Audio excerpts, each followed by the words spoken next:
The moods turned sour in Madrid, with riot police charging out of their fortified positions around the Spanish parliament and plowing into a vast crowd of protesters. Flocking to the capital from all across Spain, tens of thousands of demonstrators have joined a rally to express their anger with the government.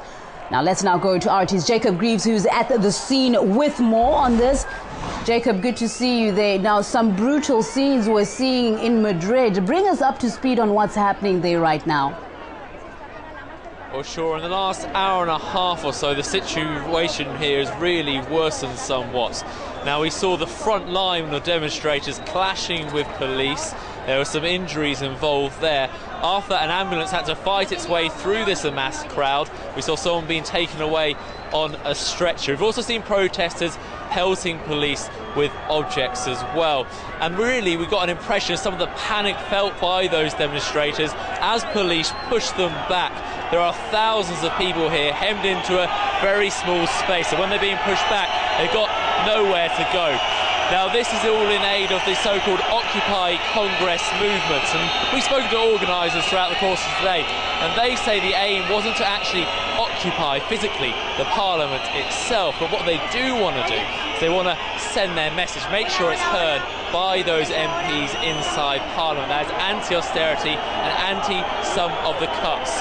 Now, we're joined at the moment by Carlos Decas. He's a sociologist. Now, the situation behind us at the moment, again, it's looking pretty precarious.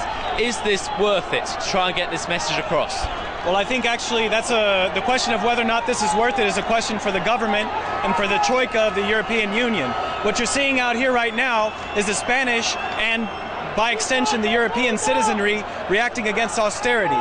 Now, austerity right now is at a level where it's affecting people's daily lives. It's affecting whether or not people can get medical attention. It's affecting whether or not people can advance socially through education and social progress. What you're seeing is a country where an entire generation is being relegated to a class of immigrants, people that have been invested in with public money to be educated are now going to move out and generate wealth in other countries. That's not a project for a country. Meanwhile, child poverty in Spain has increased exponentially. Just stop you there. What can the government do right now to stop this sort of anger? I think the first thing that the government can do is call for a referendum on paying back the debt and on the constitutional amendment that they made. It's no mistake that these people are gathered here today to talk about the Constitution of Spain. The Constitution that has been around since the transition from the Francoist government and was always said that it couldn't be touched, that it was the basis for what Spain is today. But they did change it without a referendum or even consulting citizenry or submitting it to public debate to pay back an illegitimate debt taken on by the private sector. Thank you very much, Carl. I was going to have to stop you there. Now, as this protest continues, some of the anger's being built up by the jobless rate. You're looking at unemployment in this country, the highest in the Eurozone, about 25% of the population. That's particularly hitting the young, those aged below 25, and we're seeing them really out in force here at the moment today. And we are hearing at the moment that potentially there will be an announcement on the budget for next year being announced later this week, and there may actually be a stop when it comes to any more cuts to healthcare, to education, those that have really riled a lot of public anger in the last couple of months. Right, thank you for that. Jacob Greaves, who's in Madrid right now, our RT correspondent, giving us the latest on what's happening on the ground in Madrid.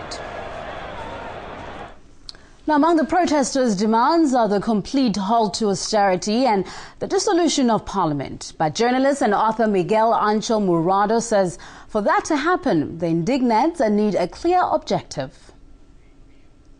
The same indignados or indignant movement, which a year and a half ago was very successful in bringing out in the streets tens of thousands of people, and not exactly against something very specific, but against the way in which politics are done, the lack of transparency, the lack of democracy, the fact that important decisions are not consulted with the people. I said they had a huge success, but it was short-lived. It fizzled out very quickly, practically because their demands were too huge, were too vague also. There will be people, undoubtedly, probably thousands of people. So yes, there's anger, there's resentment against the government. The Spanish government is trying to resist that because they know it's unpopular, but I'm afraid they will probably bow to the dictates of Brussels once again, and we will have more maybe tax raises and all that sort of thing.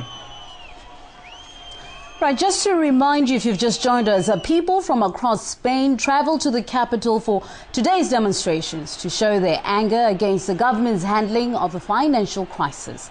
Thousands of protesters from across Spain have surrounded the country's parliament, chanting and jeering at passing deputies. They're voicing their anger against the government's anti-crisis policies, namely drastic cuts and a soaring jobless rate.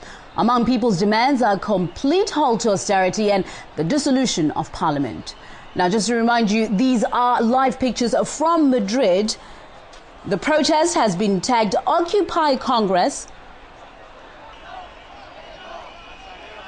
Now, those pictures you're looking at just from a few minutes ago, where clashes had already broken out with protesters and the police, who are heavily armored, using batons and even making some arrests. At least 1,300 police are on duty at the Congress building right now.